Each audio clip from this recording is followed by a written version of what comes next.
Hello, কি খবর সবাই? কেমন আছো সবাই? চলো আজকে আমার বাগানের শাকসবজির সাথে তোমাদের একটু দেখা করিয়ে দিই।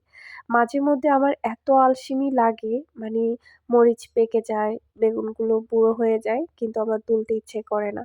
তো আজকে ওকে পেয়েছি, মানে একলা একলা আমার এসব কাজ করতে একদমই বোরিং লাগে। তো ওকে বললে উঠাই দেয়, কিন্তু আমি আবার আলসেমি করে বলি না বা তুলি না, এরকম একটা অবস্থা। এই যে দেখতে পাচ্ছ একদম মরিচ পেকে গেছে। তো সমস্যা নাই, কারণ আমি কাঁচা পাকা সব মরিচ তরকারিতে ইউজ করে ফেলি। আমরা যেহেতু শুকনো মরিচের গুঁড়োটা একটু কম ইউজ করি, মানে কম খাওয়ার চেষ্টা করি, তাই কাঁচা মরিচটাই বেশি খাওয়া হয়। তাই মরিচ পাকলেও খুব একটা সমস্যা হয় না। আর এই মরিচগুলো দিয়ে আমি মরিচ ভর্তা বানিয়েছিলাম। এত ঝাল, এত টেস্ট হয়েছে, মানে আসলে আমাদের বাগানের মানে যে শাকসবজিগুলো আমরা করি, এগুলোতে আমরা কোনো প্রকারের কোনো সার, কীটনাশক কোনো কিচ্ছু ইউজ করি না। যার কারণে হয়তো দেখতে খুব একটা সুন্দর না। ওই যে বাজারের একদম ছকমক করা বেগুন, ছকমক করা মরিচ ওরকম না। কিন্তু আমাদের এগুলো একদম পিওর। কারণ এখানেও যদি আমরা কীটনাশক ইউজ করে খাই, তাহলে নিজেদের আর লাগানোর কোনো প্রয়োজনই আমি মনে করি না।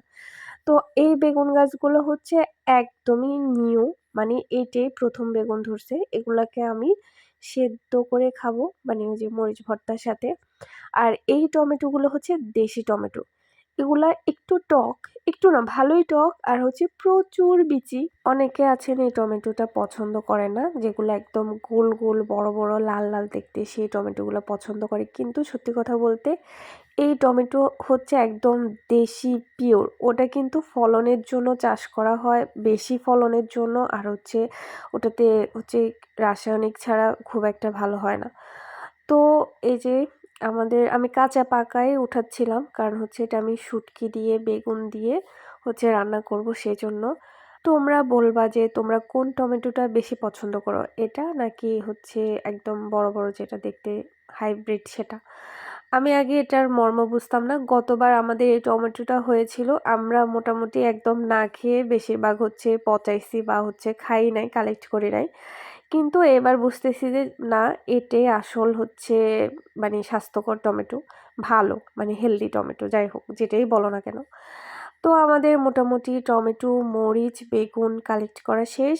এইবার আমাদের লাউ গাছটা একটু দেরিতে হয়েছে, সো এজন্য এখনো লাউ আমরা খেতে পারছি না। আর কুমড়ো গাছটাও আমরা দেরিতেই লাগিয়েছি, যার কারণে কুমড়ো বা লাউ এখনো কিছুই হয়নি। হলে তোমাদের সাথে শেয়ার করব বা দেখাবো। চলো এবার রান্না করতে যাই। টাটা, সবাই ভালো থাকো।